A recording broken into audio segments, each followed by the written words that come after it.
محترم سامعین، السلام علیکم ورحمۃ اللہ وبرکاتہ۔ سورہ بقرہ کے فضائل چل رہے تھے۔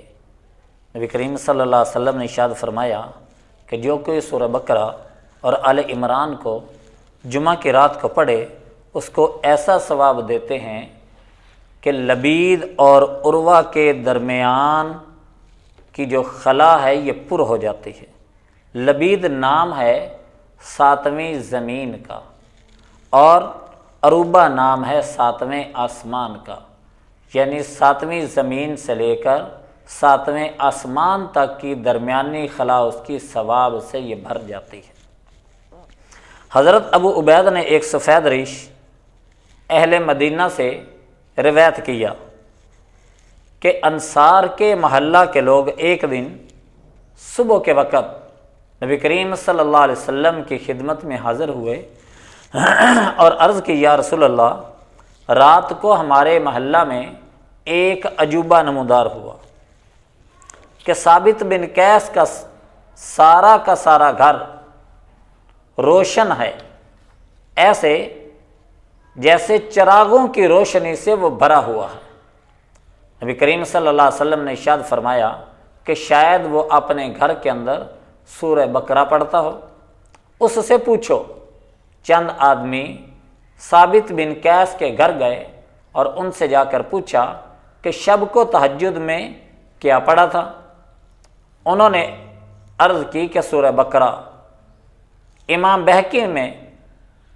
بہقی نے شعب الایمان میں ابن عمر سے روایت کیا ہے کہ حضرت امیر المؤمنین حضرت عمر بن خطاب رضی اللہ تعالی عنہ نے سورہ بقرہ کو 12 برس میں پڑھا تھا، تمام حقائق اور دقائق کے ساتھ، اور ختم کے دن یعنی جس دن سورہ بقرہ کو ختم کیا ایک اونٹ کو ذبح کر کے کھانا کھلایا تھا۔ حضرت ابن عمر سے ایک روایت ہے کہ سورہ بقرہ کے پڑھنے کے اندر مجھے 8 برس لگے ہیں۔ کتنے؟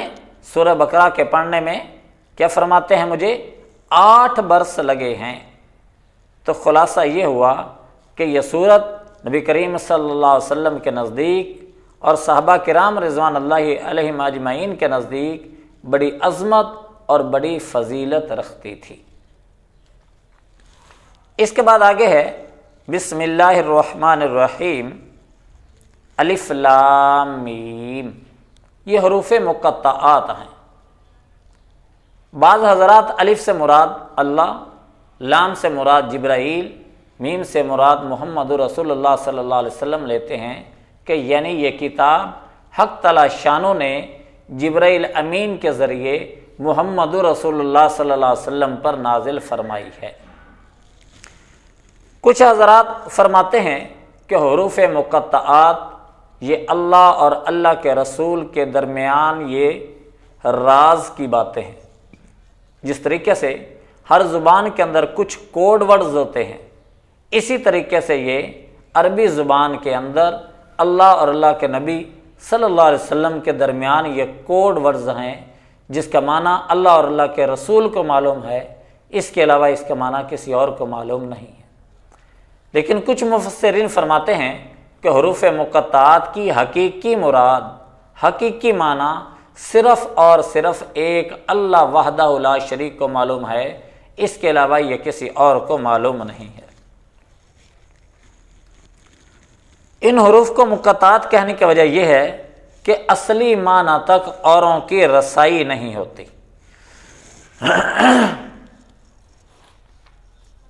سورتوں کے شروع میں جو حروف مقطعات دیے گئے ہیں یہ کل 14 حروف ہیں۔ الف، لام، میم، صاد، را، کاف، ہا، یا، عین، طا، سین، ہا، قاف اور نون۔ ان سب کو اگر ملا لیا جائے تو یہ عبارت بنتی ہے نص حکیم قاطع لہ صدق۔ تعداد کے لحاظ سے یہ حروف 14 ہیں، اور یہ 14 حروف چونکہ 28 حروف کے آدھے بنتے ہیں۔ ٹوٹل حروف کتنے ہیں؟ 28، اور یہ حروف مقطعات جو 14 ہیں یہ ان 28 حروف کے آدھے بنتے ہیں۔ ان حروف کو لانے کی وجہ، ان حروف کے بعد کلام پاک کی عظمت اور عزت کا ذکر ہوتا ہے، جس سے یہ بات قوی معلوم ہو جاتی ہے کہ یہ حروف اس لیے لائے گئے کہ لوگ ان کے مقابلے اور ان کے معارضے سے عاجز ہیں۔ اس سے یہ ثابت ہو جاتا ہے کہ قرآن کریم ایسا معجز ہے کہ اس کے مقابلے کے لیے کوئی چیز بھی لانا یہ لوگوں کے بس کی بات نہیں ہے۔ سارے کے سارے لوگ مل جائیں، سارے کے سارے جنات مل جائیں، مل کر اس کا اس جیسا ایک حرف بھی نہیں لا سکتے۔ امام بخاری نے اپنی تاریخ میں اور ابن جریر نے سند ضعیف کے ساتھ بیان کیا کہ نبی کریم صلی اللہ علیہ وسلم کے پاس کچھ یہودی آئے اور آپ سے ان کے روبرو سورہ بقرہ پڑھی، اور آپ صلی اللہ علیہ وسلم نے ان کے روبرو سورہ بقرہ پڑھی۔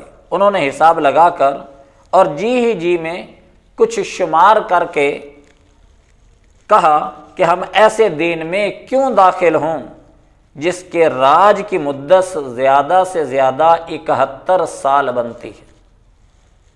71 سال بنتی ہے، کیونکہ الف لام میم کے کل اعداد ابجد کے اعتبار سے 71 ہوتے ہیں۔ نبی کریم صلی اللہ علیہ وسلم نے سنا تو مسکرا کر خاموش ہو گئے۔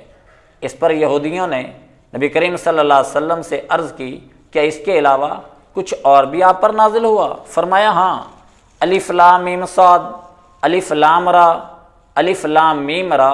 یہ سن کر یہودی بولے کہ ابو القاسم تم نے تو ہم کو اشتباہ میں ڈال دیا، کیونکہ الف لام میم صاد کے 161 عدد، الف لام را کے عدد 231 اور الف لام میم را کے 271 عدد بنتے ہیں۔ اب ہم حیران اور سخت حیران ہیں کہ کس کو لیں اور کس کو چھوڑیں۔ تو یہ حروف مقطعات کو دیکھ کر وہ لوگ نہیں اندازہ لا سکے اور نہ ہی یہ سمجھ سکے ہیں کہ یہ کیا چیز۔ تو یہ اللہ اور اللہ کے رسول کے درمیان یہ راز کی باتیں ہیں۔ حق تعالی شانو ہمیں قرآن کریم کو سمجھ کر عمل کی توفیق عطا فرمائے۔